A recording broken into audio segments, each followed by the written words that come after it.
Saya masih tinggal di rumah beliau dan saya masih sebagai bawahan beliau yang terpaksa harus menuruti perintah beliau. Hingga pada tanggal 7 Agustus 2022 saya dibawa oleh anggota Provos untuk kemudian dilaksanakan patsus.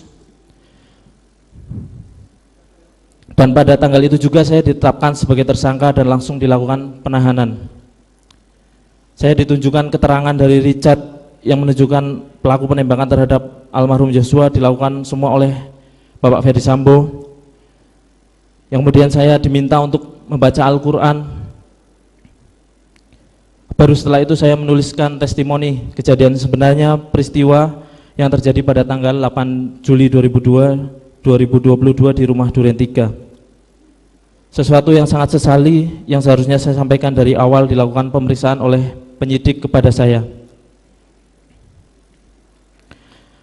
Dalam kesempatan ini, izinkan saya untuk menyampaikan permohonan maaf saya kepada keluarga besar almarhum Nofriansah Yosua Huta Barat dan masyarakat karena sejak awal tidak menyampaikan kejadian yang sebenarnya pada saat diperiksa oleh penyidik, pada Kepolisian Negara Republik Indonesia, para pemimpin Polri, dan rekan-rekan anggota Polri dimanapun ditugaskan. Kepada ibu, istri, putri-putri saya, dan seluruh keluarga besar saya memohon maaf atas kejadian yang menimpa saya. Pasti ada dampak yang kalian terima, baik secara langsung maupun tidak langsung. Mohon maaf sudah membuat kalian cemas dan sedih, terutama atas segala doa. Terima kasih atas segala doa dan dukungan tanpa batas dari kalian semua, sehingga membuat saya mampu melewati situasi yang sulit ini. Yang mulia Majelis Hakim, yang terhormat para penuntut umum, yang terhormat para penasihat hukum, serta hadirin yang saya muliakan. Saya mempunyai keluarga yang sangat saya cintai dan saya sayangi. Saya juga orang yang taat pada agama, mengerti akan norma-norma dan hukum. Saya juga merupakan orang yang masih sehat akal dan jiwanya. Tidak pernah terbersit niat sekecil apapun dari dalam hati saya akan menabrakkan mobil yang saya kendarai bersama almarhum Joshua untuk mencelakai atau bahkan membunuh almarhum Joshua. Yang apabila saya lakukan hal tersebut sama saja saya berniat untuk bunuh diri. Dan saya tegaskan sekali lagi bahwa saya tidak pernah menyampaikan hal sangat tidak masuk akal seperti itu kepada siapapun. Yang mulia Majelis Hakim, saya merupakan anak pertama dari 2 bersaudara. Saya lahir pada tanggal 20 Oktober tahun 1987 di Banyumas. Saya juga seorang suami dan ayah dari 3 anak perempuan. Saya dibesarkan di sebuah desa kecil di Banyumas. Saya bersyukur telah dibesarkan di lingkungan yang sangat hangat serta menjunjung tinggi nilai-nilai keagamaan, moral, norma masyarakat dan hukum. Bapak saya merupakan seorang anggota Polri. Beliau adalah sosok yang sangat saya kagumi dan menjadi panutan bagi saya baik dalam cara mendidik anak-anaknya maupun dalam menjalankan tugasnya sebagai abdi negara. Walaupun beliau harus bekerja berbeda di kota dengan kami, tapi beliau selalu memprioritaskan keluarga. Beliau sangat memperhatikan pendidikan saya dan adik perempuan saya. Saya teringat sewaktu masih kecil, saya selalu diajak beliau untuk sholat berjamaah di musola dekat rumah kami, dan dengan sabar beliau mengajarkan saya cara membaca Al-Quran serta menghafal surat-surat Al-Quran.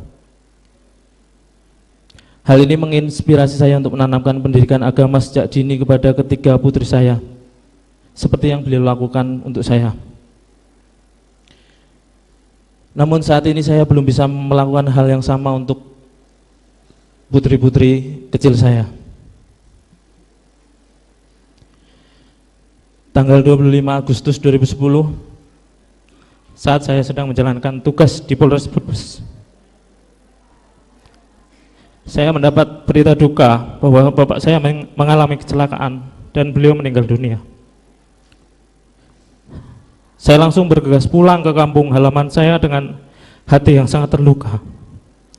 Saya merasa sangat terpukul. Beliau meninggalkan kami begitu cepat. Tapi saya harus ikhlas karena saya percaya semua itu terjadi karena Allah lebih sayang kepada beliau. Saya selalu ingat pesan dari almarhum bapak saya, bahwa berbuat baik harus dilandasi dengan rasa tulus ikhlas, tanpa mengharapkan balasan apapun dari perbuatan yang kita lakukan. Jangan pernah berprasangka buruk terhadap segala sesuatu, karena kita tidak tahu sebenarnya apa yang tidak kita ketahui. Sepeninggal almarhum bapak saya, ibu saya yang merupakan guru sekolah dasar harus membimbing saya dan adik saya seorang diri.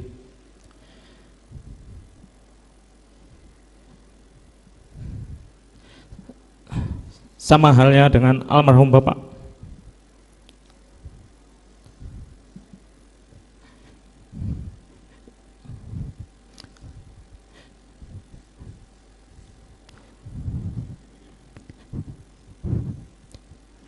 Ibu saya sangat menyayangi saya.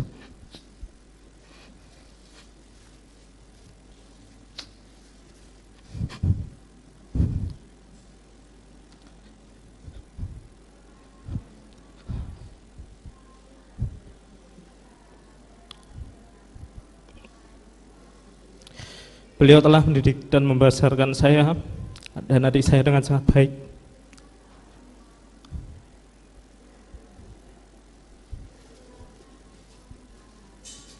Beliau sosok wanita yang hebat, yang kuat, selalu berjuang dan rela mengorbankan segalanya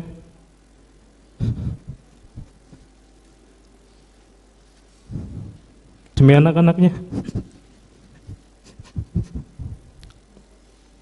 Terima kasih sudah nonton. Jangan lupa like, subscribe, dan share ya.